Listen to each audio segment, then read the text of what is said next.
Halo semuanya, mari kita lanjutkan materi kita, masih bab yang pertama. Nah, kalau sebelumnya kita bahas mengenai kas kecil, kali ini kita akan bahas mengenai bank. Dan dalam materi ini kita juga akan mendalami mengenai rekonsiliasi bank. Jadi singkat kata, rekonsiliasi bank itu adalah sebuah kegiatan di mana kita mencocokkan antara saldo yang kita catat dengan saldo yang tercatat di bank. Oke, nah biasanya ada selisih. Simpelnya gini deh, kamu misalnya saya rasa pasti punyalah tabungan hampir. Saya rasa zaman sekarang semua anak harusnya sudah punya yang namanya tabungan di bank. Oke, kamu punya buku tabungan, kemudian sampai akhir bulan misalnya. Jadi buku tabunganmu nih sampai akhir bulan. Nah, apakah saldo yang tercetak di buku tabungan kamu sampai akhir bulan misalnya, atau yang kamu ingat-ingat lah, akan selalu sama dengan yang ada di bank? Oke. Nah, kalau misalnya kamu cetaknya tiap hari, misalnya tanggal 1 sampai 30 kamu tiap hari cetak selama 30 hari, ya mungkin saldo yang kamu ketahui sama saldo yang ada di bank itu sama. Nah, gimana jadinya misalnya kamu yang seminggu sekali atau sebulan sekali baru pergi cetak buku, ya, baru pergi update buku tabungan kamu. Nah, tentu tidak tentu mungkin jadi ada suatu saat lah, misalnya kamu cetak buku bank kamu update buku tabungannya. Nah, kamu bakal menemukan bahwa ternyata saya tahunya misalnya 1 juta nih saldo saya. Setelah saya cetak buku tabungan, ternyata kok saldonya makin berkurang. Itu sisa 900-an ribu. Nah, setelah kamu telusuri, ternyata terdapat biaya admin, ada dapat bunga, kemudian ada potongan pajak atas bunga tersebut. Nah, kalau kita ngomongin bunga, pasti bunganya kecil. Nah, namun gini, yang kamu tahu harusnya saldomu kan 1 juta nih. Ternyata terdapat biaya admin yang kamu ketahui agak belakangan gitu. Nah, otomatis awalnya kamu hanya tahu bahwa saldomu itu 1 juta. Ternyata sama bank atau di data bank, saldomu bukan 1 juta lagi, melainkan sisa 900-an ribu setelah dikurangi admin. Nah, di sini kan berarti terdapat perbedaan saldo yang kamu ketahui sama yang tercatat di bank. Seperti itu. Nah, perbedaan inilah yang perlu kita lakukan rekonsiliasi. Kita samakan saldonya. Maka dari itu, kita bikinlah satu laporan yang namanya rekonsiliasi bank. Tujuannya simpel, untuk menyamakan antara saldo yang kita catat dengan saldo yang ada di bank.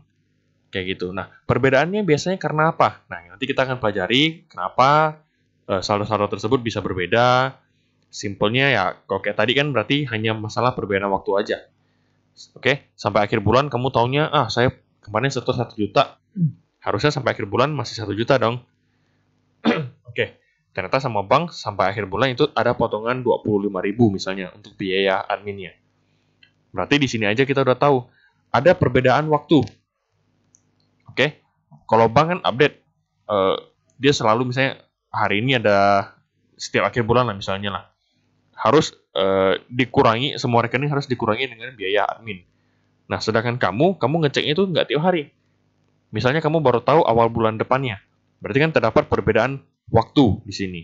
Jadi bank udah duluan catat, kamu baru belakangan taunya. Kayak gitu. Itulah yang menimbulkan adanya saldo yang selisih. Sebenarnya bukan selisih, bukannya hilang uangnya, tapi hanya masalah perbedaan waktu pencatatan aja. Kayak gitu. Oke, saya masuk ke materi kita. Nah, penyimpanan kas dalam rekening giro bank. Jadi kalau produk di bank itu umumnya kalau kita orang pribadi pakainya adalah tabungan. Oke, rekening tabungan. Nah, kalau untuk perusahaan biasanya pakainya rekening giro. Nah, kalau rekening giro itu tidak bisa ditarik tunai uangnya. Kalau kamu mau tarik kalau kamu mau tarik uang yang ada di rekening giro, caranya hanya 2. Kalau tidak pakai cek, ya pakai BG, bilet giro. Ya, kalau nggak pakai cek, pakainya bilet giro. Oke. Kalau tabungan kan kamu mau tarik ya, kamu ke ATM bisa tarik. Kalau giro tidak ada kartu ATM-nya. Jadi kalau mau tarik uang, kalau nggak pakai cek ya pakai BG, bilet giro. Seperti itu. Dan kalau di rekening tabungan, kamu ada yang namanya buku tabungan. Kalau rekening giro, tidak ada yang namanya buku, kayak buku tabungan itu nggak ada. Adanya adalah rekening koran. Ya, bukan koran sih, tapi itu selembar kertas atau beberapa lembar kertas yang isinya adalah mutasi mutasi transaksi yang ada di bank kita. Kayak gitu. Oke, nanti saya ada sedikit contoh lah untuk si rekening koran. Saya lanjutkan. Jadi penyimpanan kas dalam rekening giro bank merupakan bagian dari pelaksanaan pengendalian internal. Kenapa seperti itu? Karena kita tahu kalau kas itu paling rentan untuk ditilep, gampang diambil, gampang dikorupsi. Nah, kalau bank itu cenderung lebih jelas. Jadi ada keluar masuknya, uangnya itu tercetak di mutasi rekening kita. Ya, dan saldonya itu bisa kita cek. Zaman sekarang udah internet banking. Kapanpun, dimanapun kamu mau cek itu bisa. Oke, di sini saya bacakan. Karena bank biasanya menerapkan praktik-praktik tertentu yang dapat mengamankan kas. Salah satunya tadi. Jadi uang kita di bank semuanya tercetak dengan jelas, terekam dengan jelas, mutasinya, siapa yang ngambil, jam berapa, tanggal berapa, semuanya itu jelas. Saldonya berapa, uang yang keluar berapa, uang yang masuk berapa, seperti itu. Oke. Selain itu, bank secara periodik memberi laporan. Nah, laporan itu yang tadi saya namakan rekening koran. Ya, yang tadi saya sebut adalah rekening koran. Jadi, laporannya itu berupa rekening koran. Kalau untuk rekening giro, kalau untuk tabungan ya kurang lebih kayak buku tabungan lah. Kepada pemegang giro mengenai transaksi-transaksi yang telah terjadi secara rinci. Nah, dokumen yang digunakan dalam pengawasan bank berupa, ini kartu tanda tangan, jadi spesimen tanda tangannya itu harus sama, biasanya dengan KTP, dengan tanda tangan yang pertama kali kita bubuhkan pada saat pembukaan rekening, seperti itu. Bukti setoran, cek atau giro, bilet giro maksudnya, laporan bank. Nah, laporan bank itu rekening koran tadi, dan rekonsiliasi bank. Rekonsiliasi bank ini yang bikin adalah perusahaan. Jadi setiap akhir bulan, biasanya kalau di dunia kerja, dunia usaha, kita setiap bulannya akan melakukan atau membuat laporan rekonsiliasi bank. Untuk memastikan bahwa saldo yang kita catat atau saldo yang tercatat di pembukuan kita itu sesuai dengan saldo yang ada di bank. Seperti itu. Oke. Daftar rekonsiliasi bank atau bank reconciliation merupakan suatu daftar dari unsur-unsur dan jumlah-jumlah yang menyebabkan perbedaan. Jadi di laporan rekonsiliasi bank ini akan disajikan saldo awal masing-masing pihak, dari pihak perusahaan, dari pihak bank, kemudian akan dicantumkan apa saja sih yang membuat mereka selisih. Nah, selisih ini nantinya akan ketahuan, harusnya dikoreksi apakah oleh perusahaan ataukah oleh bank. Misalnya ada kesalahan pencatatan. Nah, kita lihat yang salah catat ini siapa? Apakah si akunting di perusahaan, ya berarti perusahaan yang harus mengkoreksi pencatatannya. Ataupun sistem di bank, ternyata ada yang salah di debit atau salah dikreditkan, berarti bank yang harus mengkoreksi saldonya kita. Seperti itu. Oke, saya lanjut. Berarti rekonsiliasi bank adalah daftar dari unsur-unsur dan jumlah-jumlah yang menyebabkan perbedaan antara saldo kas yang dilaporkan dalam rekening koran, berarti itu dari sisi bank, dengan saldo kas menurut catatan pembukuan perusahaan. Jadi intinya antara bank sama perusahaan, gitu aja. Perbedaan itu disebabkan karena pertama, ada perbedaan waktu mencatat transaksi. Kayak tadi, bank mendebet saldo kita setiap akhir bulan atas biaya admin bulanan. Nah, sedangkan kita tahunya itu pada awal bulan depannya saat kita cetak buku. Berarti di sini aja ada perbedaan waktu pencatatan. Kalau bank itu setiap akhir bulan, kalau perusahaan itu baru tahunya awal bulan depannya. Kayak gitu. Kalau misalnya dicatat dalam waktu bersamaan sih nggak masalah. Berarti kan tidak ada selisih. Kayak gitu. Oke, kemudian karena kesalahan pencatatan. Nah, simpelnya kayak gitu. Jadi, kalau kesalahan pencatatan itu bisa semua pihak, bisa itu perusahaan maupun bisa itu bank. Kayak gitu. Nah, ini satu ilustrasi. Jadi, rekening koran, ini dua yang berbeda ya. Saya coba ambil di Google. Nah, rekening koran bentuknya seperti ini. Jadi ada judulnya rekening koran misalnya, atau e-statement misalnya zaman sekarang. Kemudian ada nomor rekening, ada periodenya, bulan tanggal berapa sampai tanggal berapa. Di sini ada nama orangnya, kemudian alamat lengkap kantor. Ini nama orang atau nama kantor lah, nama perusahaan, sama alamat lengkapnya dan kotanya. Oke, nah di sini ada saldo awal, kemudian ada transaksi ya, sini biaya admin, pajak, ada bunga bank, ada pajak atas bunga, kayak gitu. Di sini diketahui saldo akhirnya. Nah, ini salah satu contoh singkat dari rekening koran. Oke, ini sebelah kiri ini ada yang PCA, nah, sama aja sih. Jadi sini ada datanya, sini ada periodenya, kemudian di bagian badannya ini adalah mutasi bank kita. Oke, itu rekening koran. Jadi rekening koran adalah catatan menurut bank. Nah, kalau menurut perusahaan, catatannya pakai apa? Yaitu ya catatannya perusahaan. Kalau misalnya, intinya catatan deh. Kalau yang ada pembukuan ya berarti pakai buku besar bisa. Ya, pakai buku besar, akun apa? Yaitu akun bank. Jadi di perusahaan itu pasti ada yang namanya akun bank.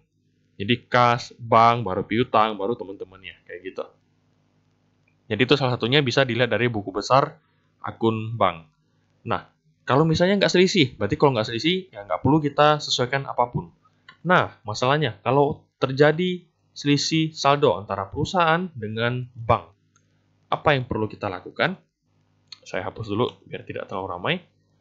Nah, apa yang perlu kita lakukan? Yaitu kita harus membuat rekonsiliasi bank. Nah, ini akan kita pelajari formatnya seperti apa, cara bikinnya gimana. Kemudian, setelah kita bikin, kita udah ketemukan selisih-selisihnya, ada di mana aja. Nah, kita bikin jurnal penyesuaian oleh perusahaan. Jadi, yang kesalahannya dari sisi perusahaan, kita bakal bikin jurnal penyesuaiannya. Kalau yang dari sisi bank, ya nggak usah lah. Kita kan bukan di pihak bank, kita di pihak perusahaan. Jadi, hanya perlu bikin jurnal oleh perusahaan. Oke, setelah kita bikin jurnal, maka saldo menurut bank itu sama besar dengan saldonya perusahaan. Udah sama dengan, jadi tidak selisih lagi. Kayak gitu. Oke, ini beberapa transaksi yang bikin saldo antara perusahaan dan bank itu berbeda. Oke, yang poin pertama, ini beberapa transaksi yang dikoreksi oleh bank. Misalnya, pertama, setoran dalam perjalanan atau deposit in transit. Jadi kita menyetorkan sejumlah uang ke bank, namun uangnya ini belum masuk ke rekening kita. Oke, jadi kita udah setor uang nih. Uangnya udah kita setorkan, tapi tidak langsung masuk ke rekening kita. Nah, mungkin dari sistem bank ada beberapa alasan lah. Bisa jadi error, bisa jadi udah kesorean, atau kita pakai clearing misalnya. Ya, atau kita setornya kesorean lah, kayak gitulah. Pokoknya kita udah setor, uang kita udah kita kasih ke bank, logikanya kan harusnya uang kita bertambah di bank. Tapi ternyata belum bertambah juga. Nah, bisa beberapa alasan, tapi intinya uang kita belum masuk lah. Jadi dikatakan deposit in transit. Deposit kita masih jalan-jalan, masih belum tahu di mana. Belum masuk ke tempat tujuannya, belum sampai. Kayak gitu deh. Lanjut, cek yang masih beredar. Jadi cek yang masih beredar adalah, atau outstanding check adalah cek yang kita buka, jadi kan perusahaan untuk mencarikan uangnya perusahaan harus pakai cek. Nah, biasanya kalau misalnya kita mau bayar seseorang deh, misalnya kita bayar supplier 50 juta, nah kita tinggal buka cek sebesar 50 juta.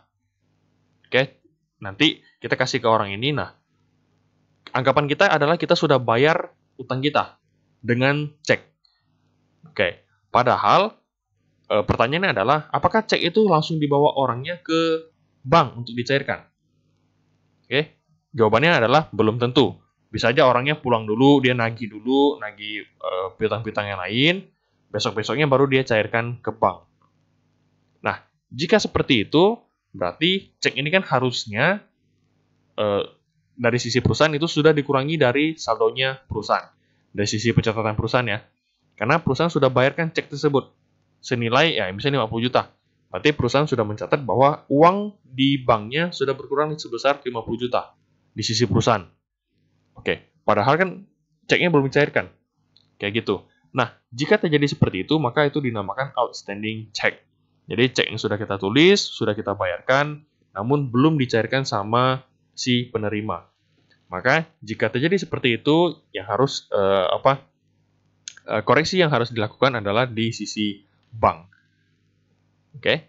Jadi kenapa seperti itu? Karena pada suatu saat pasti kan cek ini ada dicairkan. Nah, jika saat cek ini dicairkan, maka saldo kita di bank itu akan berkurang. Saldo real yang ada di bank itu akan berkurang. Maka jika outstanding check terdapat outstanding check, maka saldo kita yang di bank itu yang harusnya berkurang, kayak gitu. Poin ketiga itu kesalahan pencatatan. Itu bisa banyak hal, bisa banyak kemungkinan, apakah tellernya salah input atau dari banknya sistemnya error atau lain sebagainya. Nah, itu tergantung nanti kita lihat di soal. Yang salah itu perusahaan atau bank. Kayak gitu. Oke, lanjut. Poin kedua itu dikoreksi oleh perusahaan. Jadi transaksi-transaksi yang akan saya sebutkan sebentar lagi, merupakan transaksi yang nantinya harus dikoreksi di sisi perusahaan. Misalnya, terdapat penerimaan kas, ada uang masuk lah di bank kita dari pelanggan. Tapi pelanggan ini tidak ada mengkonfirmasi kepada kita. Jadi kan kita nggak tahu nih ada uang masuk. Ternyata pada saat kita cek rekening korannya, kita cek mutasi kita di bank, ternyata ada uang yang dikreditkan atau ada uang yang masuk di rekening kita. Berarti harus kita catat, kayak gitu. Berarti ini kenapa harus disesuaikan? Karena ada uang masuk yang tidak kita ketahui. Simpelnya kayak gitu. Lanjut. Kemudian ada biaya admin bank sama bunga bank itu kurang lebih sama lah. Itu karena ada perbedaan waktu mencatat. Jadi saat bank mendebitkan saldo kita atas biaya admin, biasanya kita nggak tahu. Karena kita tidak selalu mengecek mutasi kita di bank kan. Kayak gitu. Lanjut, ada namanya cek yang dananya tidak cukup. Not sufficient funds atau NSF. Nah, cek yang dananya tidak cukup atau cek kosong artinya apa? Yaitu cek yang kita terima. Jadi misalnya kita jual barang deh ke orang deh. Nah, orang ini bayar kita bukan pakai cash, tapi pakai cek. Oke? Nah, orang ini bayar kita pakai cek. Nah, saat kita mencairkan cek ini, ternyata rekening si yang pemilik cek ini itu nggak cukup dananya. Otomatis kita nggak bisa tarik dong, karena dananya aja nggak cukup. Kayak gitu. Berarti nantinya harus kita koreksi di sisinya perusahaan. Berarti kita nggak jadi nih terima pelunasan. Kalau ngomong kasarnya ya ini kita dibohongin nih. Ini cuma ecek-ecek nih. Ada ceknya tapi nggak ada duitnya. Kayak gitu. Jadi tidak bisa kita tarik, maka harus kita koreksi pencatatan kita di sisi perusahaan. Lanjut, cek yang dikembalikan kepada penyetor karena alasan sebagai berikut. Ini kurang lebih sama lah. Misalnya, rekening penarik cek telah ditutup. Ini kurang ajar sih. Jadi orang bayar kita pakai cek, ternyata cek tersebut berasal dari bank atau berasal dari rekening yang sudah ditutup. Jadi cek itu hanya selembar kertas yang tidak ada fungsinya. Ya karena udah nggak ada ini lagi, nggak ada yang rekeningnya udah nggak ada, udah ditutup kayak gitu. Atau ceknya telah kadaluarsa. Jadi ceknya udah kelamaan nih. Jadi cek itu sendiri ada umurnya. Kalau lewat dari saya lupa berapa hari. Nah, misalnya lah ya, 2 bulan misalnya, 60 hari. Udah lewat dari 60 hari, ya berarti cek itu sudah tidak bisa dipakai lagi. Atau dibilang kadaluarsa. Kayak gitu. Lanjut, kemudian tanda tangan yang tercantum pada cek tidak sah. Jadi misalnya, biasa yang tanda tangan cek adalah direktur. Nah, misalnya hari itu direkturnya nggak tahu kenapa, tanda tangannya jadi beda. Tidak seperti biasanya. Maka dianggap tidak sah. Berarti tanda tangan tersebut tidak sah, beda dari biasanya, sehingga uangnya tidak bisa dicairkan. Ataupun terdapat kesalahan penulisan cek, salah nama, ada typo, salah nomor rekening, seperti itu. Last, itu kesalahan pencatatan. Oke. Nah, di sini ada beberapa perbandingannya dari saya. Misalnya deposit in transit. Berarti dari sisi perusahaan kan sudah menambah saldo kas. Dari sisi bank belum menambah saldo kas. Maka kalau deposit in transit harus koreksi adalah di sisi bank. Kayak gitu. Nah, ini outstanding check dan teman-temannya bisa kalian lihat sendiri. Ini hanya rangkuman dari yang sudah saya sampaikan tadi. Oke, ini format untuk rekonsiliasi bank ya. Jadi kiri kanan ada perusahaan, ada bank. Ya, ada sisi perusahaan, ada sisi bank. Terserah misalnya kebalik, banknya sebelah kiri, perusahaan sebelah kanan, yang tidak masalah. Yang penting isinya jangan sampai terbalik. Kayak gitu. Oke, selalu dimulai dengan KOP, jadi PT apa dituliskan, kemudian rekonsiliasi bank dan periodenya. Oke, kemudian kiri kanan, saya di sini kirinya perusahaan, kanannya bank. Paling atas selalu tulis saldo catatan menurut perusahaan sekian dan saldo catatan menurut bank sekian. Ini pasti berbeda. Jadi saldo si perusahaan sama saldo si bank pasti berbeda. Kalau sama berarti tidak perlu bikin laporan rekonsiliasi bank lagi. Sini karena beda makanya kita bikin. Oke, jadi saya garis biar lebih enak. Ini saldo awalnya kita. Jadi saldo menurut masing-masing pihak sebelum direkonsiliasi. Nah, di sisi perusahaan berarti koreksi yang bersifat menambah saldo perusahaan kita masukin, ditambah misalnya ada penagihan wesel yang baru kita catat, kemudian ada bunganya, ada pendapatan jasa giro, ini bunga bank yang baru kita catat, ataupun ada kesalahan pencatatan. Nah, nanti dimasukin angkanya, ditotalkan, dapatlah total yang bagian penambahannya. Nah, bagian pengurangan itu ada biaya admin bank yang baru kita catat, ataupun kesalahan pencatatan, ataupun ada cek kosong. Ya, cek kosong yang awalnya kita sudah catat, misalnya bank pada piutang. Jadi saat kita terima cek, asumsinya uang kita di bank sudah bertambah. Padahal kan belum. Nah, saat kita mencairkan uang tersebut, ternyata malah ceknya kosong, ceknya tidak ada dananya. Otomatis tidak bisa kita cairkan. Berarti bank yang sebelumnya sudah kita tambahkan, itu harus kita koreksi. Kita batalkan, kita tidak jadi tambahin saldo si bank. Karena uangnya itu tidak jadi masuk ke bank, kayak gitu. Kenapa? Karena ceknya kosong, simpelnya kayak gitu. Jadi sifatnya mengurangi, nah nanti ditotalkan, dapatlah total pengurangan. Ditotalkan sampai bawah, nanti saldo awalnya tambah total yang di sini, dikurangi total yang bagian pengurangan. Dapatlah saldo kas yang benar. Kita pindah ke sisi bank. Nah, di bagian bank, bagian penambahan itu ada deposit in transit misalnya, sekian. Kesalahan pencatatan, kita totalkan, kemudian dikurangi outstanding check misalnya, ada 5, berarti 5-5-nya ditulis.